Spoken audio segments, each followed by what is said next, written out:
This does seem to be the right read, especially considering the utility Astralis are bringing into this one. This could be a full B execute. No Kevlar, though, on 3 of them. Yeah, so they're going to smoke absolutely everything they can. Molotov to new boxes or emo. Kenny S with first contact. Molotov deployed. That does land towards new boxes. Aminex to be hitting the heat to that one. It's a very effective execution, but the headshot comes in first for Jax. Not bad, but they do trade into the site. It's Zipex and Magisk, but keeping it even is Nexa. He didn't fall off the boost. He can return to this if he needs to. Great pick off from Nexa.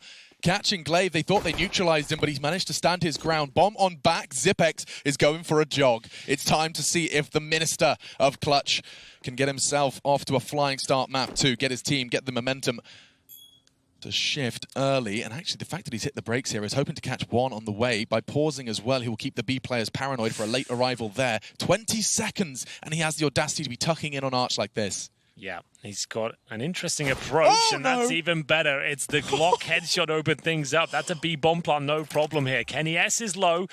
Hunter has a smoke, and that does increase the chances. He can smoke on top of the bomb, but it looks like we're having a lot more active play here from Zipex. He spotted one towards the arch side. They're actually both in that area now. He still has 100 HP and every chance to win this round. Yeah, jumping and low. Kenny deals with it. Landing on the Vespa gives him accuracy quicker, and so does manage to get himself that first and important connection. 2 frags from Kenny in that one, and does put the first on the board for G2 to get off to a flying start here on Inferno. Bomb did go down, though. We know what that can mean. It can mean rifles in the second round if you're that way inclined. The problem is they didn't get a massive amount of kills, but we'll see whether they want to go for this. And that's G2 giving Astralis a taste of their own medicine. We've seen a lot of B stacks from Astralis in their pistol rounds recently, and you can see why. The full execution coming through, a little bit dicey for Kenny S. Gets a couple of kills through the smokes there, but ultimately denies everything on that side of the map. But Zipex, in a 3 versus 1, got a bomb planted there, a couple of kills for himself, and yes, they'll be taking a tactical timeout, and I can confirm this is a force buy, at least for one of the players. Glaive has gone all in, and he's been dropped to Krieg by Magisk, so they are going to go for this one. Krieg is very scary in these sort of rounds, and G2 were good at actually bringing out the rifles preemptively on the previous map, you remember. They were planning for the third round. That was about the bomb plant. Now it has gone down. They know they're up against something here. And the fact we've had this much time between the round, I feel like they have a little inkling. It's almost a tell, right? It is. If this was poker, they're wiggling their eyebrows or whatever else you do. I don't play poker enough to know really how tells work. I'm guessing it's eyebrow related. Yeah, mainly in the eyebrows. Yeah, I thought so. Yeah. Basically, that's all poker books tell you. Just look at the eyebrows and just play the cards, play your game, and do what you can. Shave them off. Now, for now, Aminex, however, has been tagged up with his early aggression banana, but that's a small price to pay for a whole lot of control. Deep smokes will arrive, and so that will be able to keep Astralis from manufacturing any early control without expending their rather limited utility pool. Yeah, very good point. 3 rifles, 2 deagles. Magisk is the unlucky player going into this round of no armor to speak of. He had to drop a weapon, but still capable of the Desert Eagle, trying to keep it at range, looking for those 1-taps if possible. G2 know they're up against a force by now, so they're going to be trying to run the clock down as much as they can. Hold on to the smokes if possible. The incendiary set up for half wall. That would be an incendiary over with a flashbang to follow up as well. Exactly that, just so you can try and get a quick pick here. Nexa, the one sent out. He'll drop a smoke as well, just trying to funnel them back towards the 3-man stack at A. That is a really nice little sequence there. Hasn't cost you anything. Sure, you haven't got a massive amount out of it, but you can see Astralis dissuaded from that side of the map completely, knowing they have no idea what's on the other side, and they don't really have the utility to justify trying to push through that right now. Even executing towards B would be difficult. They've got 2 smokes, couple of flashes. That is about it. Okay, so they're up towards the brackets, and that's info. They know the CTs aren't holding that aggressively. That's something that they can operate with, and it does seem like despite that early control and a last little bit of utility thrown that way, they are looking to finish on B. It has kept Hunter leaning in that direction, so the numbers do favour Astralis on this advance, a rather dry advance, I should add. Aminex only got the SMG towards Nubox, and so Nexa has to do a lot, traded by the unarmoured Magisk. That's a way in, and Aminex spray does do enough as Hunter arrives on the scene to go ahead and finish things off. Glorious work from G2. Oh my goodness, and that's exactly why I said Astralis just didn't really have the option to head back towards B. Time was running low, they had no idea what would be the other side of half wall there, and it was a lackluster execution. 1 smoke towards spawn. great work the FAMAS, I have to say. We are seeing that weapon look much stronger these days. A couple of great kills coming in from the coffin position, but then the swing from CT Spawn was enough. Amanek had the battle tooth for nail at the back there, waiting for Hunter to arrive desperately. He had to pull out the pistol, close things out, but still a very stylish 3K, I have to say. Nexa and Hunter both have been influential in the first 2 rounds of play here on Inferno, and an interesting interview from Esperanto of Crazy saying that with the loss of the 2 players to G2, they lost all of their firepower. Well, that firepower resides within G2, and we're seeing great displays of it to start off our second map. Yeah, so many great players being discovered in the last great, year of Counter-Strike. Like, Hunter's been playing a long time, but this is his swan song year, right? The fact he's actually got onto a professional team, he's got the resources required now. You can see we're getting the most out of him.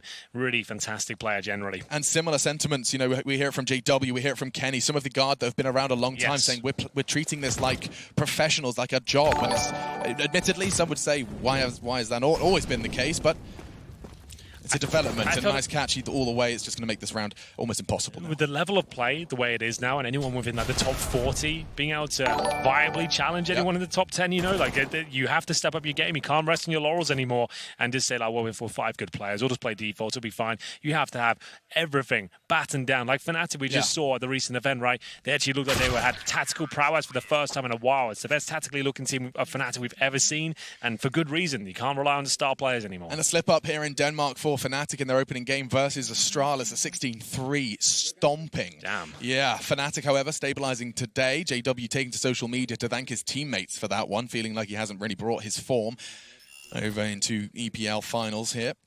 Let's see this again as they wrap things up. That's the scavenged Krieg. Hunter, not only does he find frags with it, he keeps hold of it. And a powerful weapon to utilize on that defensive side, especially nice and early into the piece. 2 Kriegs in response, though, from Astralis. Costs a little more if you have just been joining us recently. Some changes made to the gun. That has been a hot topic, that's for sure.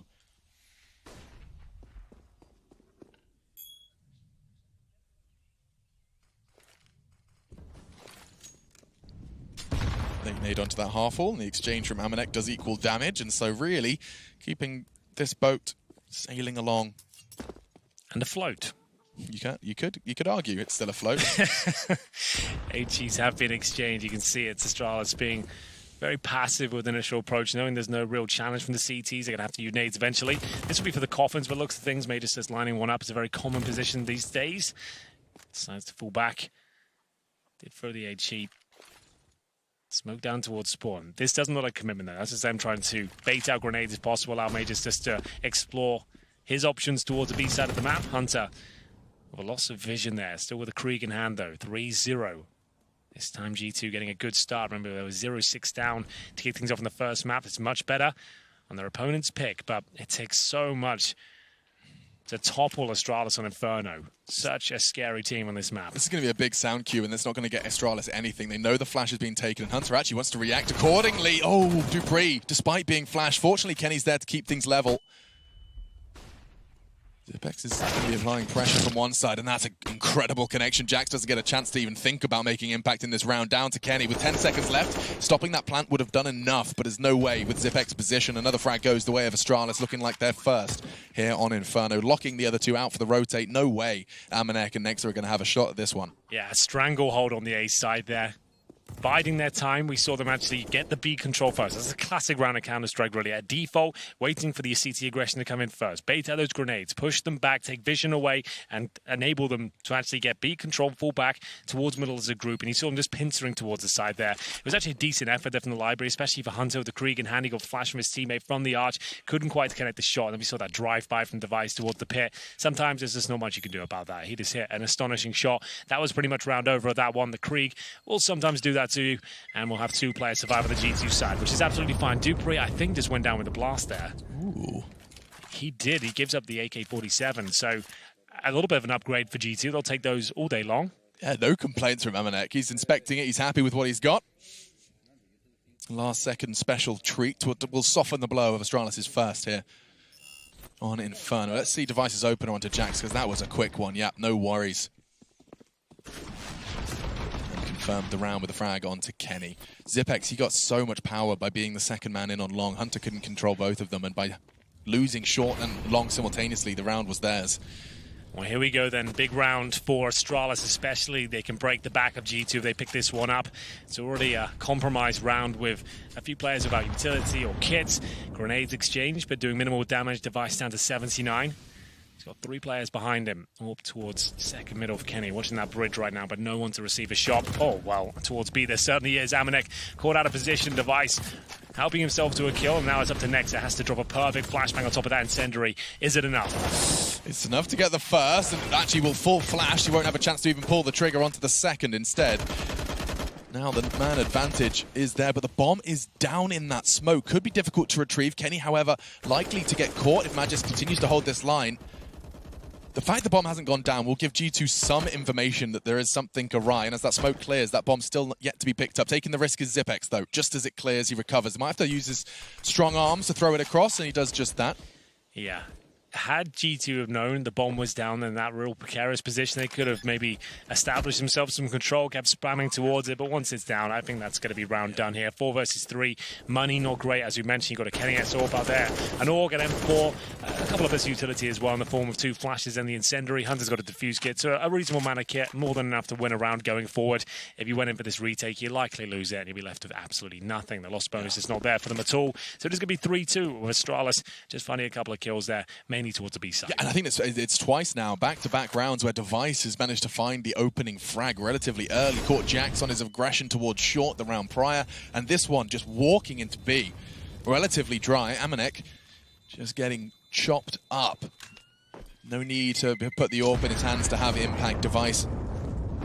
Consistent fragging presence no matter what you put in his palm. So 3-2 the score. Astralis string 2 together.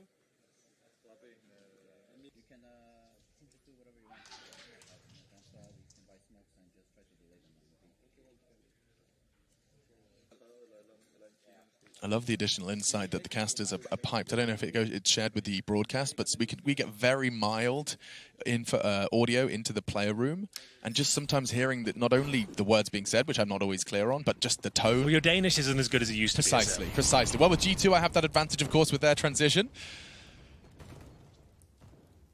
Just to know, they didn't force buy in this round either. They're taking a partial around this, and so far, so good. Kenny S completely removes Debris from the equation.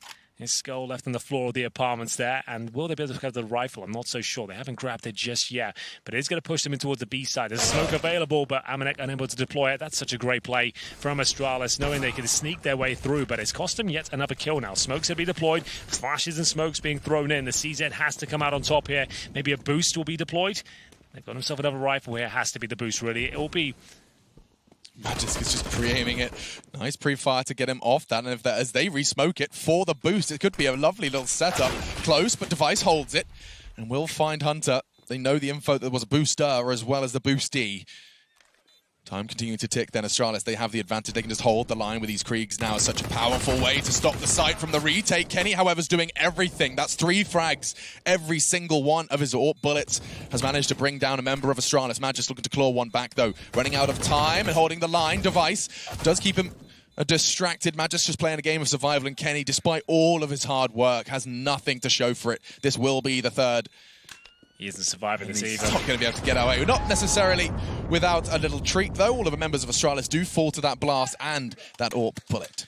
That's a big round for Astralis there. Nicely held after losing the first pick as well. They went in towards the B bomb site. Pretty much dry as well. Didn't want to telegraph anything. Caught the CTs with their grenades out as well. It's always a great feeling. You can really pounce on the opportunity at that stage, and it will be the first tactical timeout for G2. He tied things out 3-3. Money's actually not too bad, considering they've been saving weapons and lost bonus, getting himself to a decent position now. They're actually averaging around $4,500 per player. Now, that's not ideal. I would still say you can consider a partial buy here. If you fully invest into this one, you're going to have a mixture of SMGs, rifles, no AWP, and you might not have enough to actually win a round. It could be more sustainable at this point, going CZ armor, all the utility, and actually playing it like a gun round and just trying to get close as you can to winning it, and then buying up fully next round. Regardless, they are going to buy with the FAMAS coming through. M4's there as well. So it's definitely enough to win a round, but they are going to be missing some vital ingredients.